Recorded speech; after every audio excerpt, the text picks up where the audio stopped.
show us how you go down the stairs.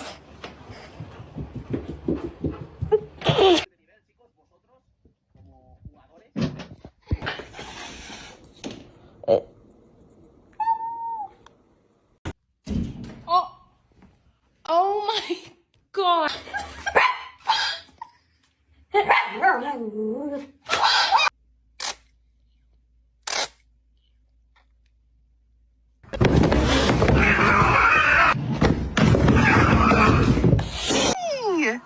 Hello, dear.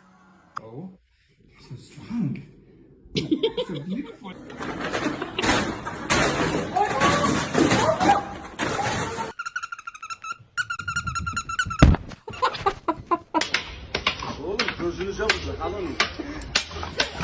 Strider! Get out of here! I think I'll do a wraparound.